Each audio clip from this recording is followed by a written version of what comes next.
नमस्कार मित्रों, जाने अनजाने हम हमारे घर के अंदर कुछ ऐसे दोषों का निर्माण कर लेते हैं जिसकी वजह से माँ लक्ष्मी जो है हमसे नाराज हो जाती है अथवा तो हम पर कृपा ना रख करके हमारा घर छोड़ के चली जाती है। आज के वीडियो में हम इन्हीं दोषों के बारे में चर्चा करेंगे। क्या इनका समाधान है? कॉपी पेन लेकर बैठें और नोट करें। यदि आपने आज के वीडियो के अंदर बताई हुई बातों का पालन कर लिया तो ये पक्का मानिए, निश्चित मानिए, माता लक्ष्मी की कृपा सदैव आप पे बनी रहेगी। मित्रों, दीपोत्सव के रूप में हम माता लक्ष्मी का एक महापर्व देश भर में मनाते हैं। आप देखेंगे पूरे देश भर में जो भी सनातनी हैं, जो हिंदू परंपराओं को मानने वाले हैं, वो लोग अपने घर परिवार की सभी प्रकार की ऐसी पूर्व तैयारियां करते हैं जिससे इस दीपोत्सव को अच्छे से मना सके। उसमें सबसे अहम तैयारी होती है अपने घर की साफ सफाई। जी हाँ मित्रों, क्योंकि शास्त्र मत है कि दीपावली के दिन माता लक्ष्मी धरती पर आती है और जिसका आवास बहुत सुंदर है, जिसके आवास के अंदर बहुत ही प्रकाश है, उसके घर में माँ अपना निवास बनाती है। इसलिए हम लोग तैयारी करते हैं। लेकिन उन्हीं शास्त्रों में माता लक्ष्मी के ग्रंथों में वर्णन आया है कि माँ लक्ष्मी उस दिन अपनी बड़ी बहन के साथ धरती पर घूमने आती है। उनकी बड़ी बहन है दरिद्रा, जिसे सामान्य भाषा के अंदर हमारे इधर मारवाड़ में भूख और बुआ जी भी कह देते हैं। कि जब ये किसी के पीछे पड़ती है तो समझो हर प्रकार का दुख जो है ना उसके लिए ही तैयार खड़ा रहता है। तुलसीदास जी रामचरितमानस में कहते हैं, नहीं दरिद्र सम दुख जग माही, संत मिलन सम सुख जग नाही। यानी दरिद्रता के समान कोई भी बड़ा दुख जगत के अंदर है नहीं। तो वह दरिद्रा भी इसी दिन धरती पर आती है। तो दोनों बहनें जब आती हैं, हमें कौन सी ऐसी तैयारी रखनी है या फिर ऐसी कौन सी गलतियां हमसे हो जाती है जिससे दरिद्रा हमारे घर में प्रवेश कर जाती है और माता लक्ष्मी हमारा द्वार छोड़ करके दूसरे द्वार पर चली जाती है। दूसरी बात मैं आपको यह भी बता दूं कि माता लक्ष्मी की बड़ी बहन है दरिद्रा और माँ लक्ष्मी अपनी बहन का बड़ा सम्मान करती है। जहां पर दरिद्रा जी बैठे हैं वहां पर माता लक्ष्मी नहीं जाती। तो आपको यह सुनिश्चित करना है कि आपके घर में, आपके आवास में, औद्योगिक स्थल के अंदर वह सारी चीजें विद्यमान हो जिससे माता लक्ष्मी तो अट्रैक्ट हो, लेकिन किसी भी संदर्भ में, किसी भी रूप में दरिद्रा आपके घर की तरफ आकर्षित नहीं होनी चाहिए। तो कौन कौन सी चीजें हैं जो दरिद्रा को आकर्षित करती है? उसमें सबसे पहला स्थान मैं यदि किसी को देता हूं तो वह है कलह। किसी के घर में यदि कलह रहती है, क्लेश रहता है, तो वहां पर दरिद्रा आती है। दरिद्रा को कलह अच्छा लगता है, कलह से अच्छी लगती है अंधेरा अच्छा लगता है, गंदगी अच्छी लगती है, घर में जगह जगह पर जो जाले लगे हुए हैं वह अच्छा लगता है।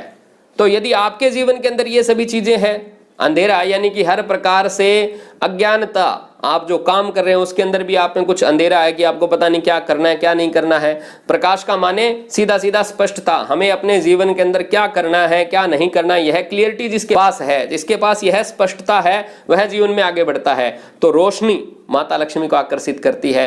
एक मत, सबका घर में जहां पर एक मत हो, सुमति हो, वहां पर ही संपत्ति नाना प्रकार की होती है। तो जिसका एक मत होता है, परिवार में मिलजुल कर जो रहते हैं, अच्छे से घर को साफ सफाई से मेंटेन रख पाते हैं और जिनके घर पे प्रकाश है, जिनको अच्छे से पता है कि लोक हितकारी काम क्या है, जिन्हें यह भी पता है कि हमें किस प्रकार से अपने जीवन के अंदर अपना विकास करना है और अपने साथ लगे हुए लोगों का भी विकास करना है, उनके घर पे माता की कृपा बनी रहती है। मुख्यतः जो इम्बैलेंस है, जो आपके घर में वास्तु के हिसाब से जो डिफेक्ट रखते हैं, अथवा तो यूं कहूं कि इस पर्व के निमित्त माता लक्ष्मी की अप्रसन्नता के कारण जो रहते हैं, वह रहते हैं आपके घर के अंदर पहला, किसी भी संदर्भ के अंदर कबाड़ का अनावश्यक रूप से इकट्ठा रहना। कबाड़ यानी क्या? ऐसी प्रत्येक वस्तु जो आपने पिछले कई महीनों से यूज नहीं की है परंतु मोहवश आप उसको रखे हुए हैं। जैसे कई बार क्या होता है, कई गिफ्ट पैकेट आ जाते हैं बच्चों के छोटे छोटे, ऐसे कोई टिफिन है जो खराब हो गए तो भी हमने रखे हुए हैं। ऐसी बहुत सारी चीजें जो ठीक ठाक से हमें दिखती है,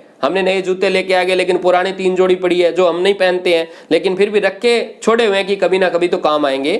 तो आप एक चीज नोट करना कि जो चीज पिछले 6 महीने से आपने यूज नहीं की है, 1 साल से जिसने यूज नहीं किया है, वो व्यक्ति इन जूतों को, इन चीजों को क्यों दोबारा प्रयोग करेगा? तो ऐसी सभी चीजों का अपने घर से आप निस्तारण करें, इनको अपने घर से आउट कर दें, क्योंकि यह किसी ना किसी संदर्भ में कबाड़ का रूप ले चुका है और दरिद्रा को आकर्षित करने वाला है। इसलिए अपने घर से हर प्रकार के कबाड़ को, वेस्टेज स्टोरेज को अपने यहां से आउट कर दें। यह पहला आपको दोष है, इसका ध्यान रखना है। यह पहला आपने विशेष ध्यान रखने वाला गुण अपनाना है। दूसरा, आपके घर के अंदर खराब इलेक्ट्रॉनिक सामान, खोटे सिक्के या फिर बंद घड़ियां रखी हुई है, तो यह भी कहीं ना कहीं आपके जो प्रगति है उसके अंदर बाधा देने वाला है, राहु को आकर्षित करने वाला है। इसलिए अपने घर में जितनी भी आपने घड़ियां रखी हुई है, पहली तो घड़ी को आपने कौन सी दिशा में लगाना है, कौन सा कलर उसके लिए शुभ है, इस बात का विशेष ध्यान रखना चाहिए वास्तु के हिसाब से। और यदि आपको ध्यान में नहीं है तो ऊपर आई बटन पर जो लिंक आ रहा है उस पर क्लिक करें। घड़ी आपने अपने घर में कहां पर लगानी है, इस संदर्भ में मैंने एक अलग से वीडियो बनाया हुआ है, आप उसको अच्छे से देखें और वैसी घड़ी अपने घर में लगाएं। बाकी अपने घर के अंदर घड़ी को बंद ना रहने दें, उसको साफ सुथरा रखें। घड़ी के पीछे हमेशा जाले लगे रहते हैं, उसको उतार कर साफ करते रहें, सही समय के साथ मैचिंग करके घड़ी को लगाएं। यह और खराब इलेक्ट्रॉनिक सामान है या खोटे सिक्के, उन्हें तो अपने घर से रिमूव आउट कर ही देना चाहिए। और तीसरी सबसे मुख्य जगह जो रहती है आपके घर का ब्रह्म स्थान, आंगन के बीच का जो स्थान है उसको भी आपने नीट एंड क्लीन रखना है। इस संदर्भ में मेरा एक वीडियो ब्रह्म स्थान पे बना हुआ है, उसको आप अच्छे से देखें।